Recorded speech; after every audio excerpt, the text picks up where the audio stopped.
Assalomu alaykum. Qadrli yurtdoshlar, vatandoshlar, sog' salomatmisizlar, jonlaring omonmi? Bugun 5-iyun, bugungi Arafa kuni hammaga muborak bo'lsin va ertangi Qurbon hayiti bayrami hammaga muborak bo'lsin. Tabriklab qolaman. Jonlaring omon bo'lsin, ishlaringga rivoj, kasbkorlaringga barakat, xonadonlaringga tinchlik, totuvlik tilab qolaman. Musofirda yurgan har bitta yurtdoshimizni ishlari o'ngidan kelib, sog' salomat ishlab, oila bag'rlariga butunlikda borishlik nasib qilsin.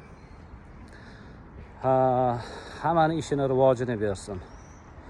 O'rtoqlar, Xudo xolasa vakansiyalarimiz asta-sekin bo'lib turibdi. Kuniga har kuni 2 ta, 3 ta, 4 ta vakansiyalar chiqib turibdi. Xudoga shukr.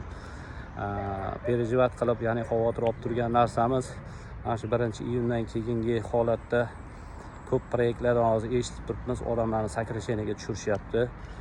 Ya'ni uzoq muddat karta papitasi chiqmagan yurtdoshlarimiz, ya'ni 2023-yil отпечаткаga kirgan, hali hozirgacha kartalari chiqmagan yoki kimgadir отказ bo'lib apellyatsiyaga topshirilgan. Mana shunaqa holatdagi yurtdoshlarimizni juda ko'pchiligini ishdan sakrasheniga chiqarib yuboryapti. Endi hozirgi kunda boshqa davlatni ID kartalari bilan ishga joylashtirish imkoniyati bo'lib turibdi. Hozircha o'rtoqlar, sizlardan bitta narsani iltimos qilib qolardim-ki, juda ko'p ish almashtiravermanglar. Hozir boriga shukr qilib, to'g'risi $1000 mensimayotgan yurtdoshlarimiz juda ko'payib ketgan. $1000 pul ko'rmay qolishdi. Orqaga ham bir nazar tashlaylik o'rtoqlar. O'zbekistondagi u pulni topa olmasligimiz, 2 oy ishlasangiz ham bu pulni topa olmasligimizni hammamiz bilamiz. Rossiyaga borgan taqdirda ham, Rossiyada ham daji bu pulni topa olmaysizlar o'rtoqlar. Men bu bilan $1000 ga ishlaylar, shunga majbursizlar demoqchi emasman.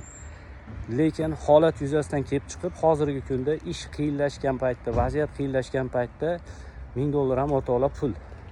Borini ushab qolish kerak vaqtida, erta kech bo'lmasdan. Sababi ertaga bilib bo'lmaydi, nima o'zgaradi, nima qo'yadi, har xil qonunlar yangilanib turibdi. O'shaning uchun borida qadriga yetganimiz yaxshi. Gaplarimni to'g'ri ma'noda tushunasizlar. Men sizlarni foydalaringga gapirib turibman. Borida ishlab turinglar. Keyinchalik vaziyatga qarab, ya'ni stabilni, yaxshi, normalni ketadigan bo'lsa, keyinchalik yana ishni o'zgartiraverasizlar. Hozirgi kunda $1000-1200 ishlar ham chiqib turibdi. Ko'pchilik kelib turib, men seni ketyapti mana shu 1200 kam ekan, $1000 kam ekan deb. Xo'p. Gaplarimga amal qilsanglar, ko'pchilik masalan ishsiz yurgan yurtdoshlarimiz ishli bo'lib ketadi nasib qilsa. Shunga qarab ishingizni qilaverasizlar. Sog' bo'lasizlar, salomat bo'lasizlar. Yana bir bor Qurbon hayit bayrami muborak bo'lsin. Videoga bitta like bosib, kanalga yangi bo'lsangiz obuna bo'lib qo'yishni unutmaysiz. Omon bo'linglar, yaxshilikda ko'rishguncha.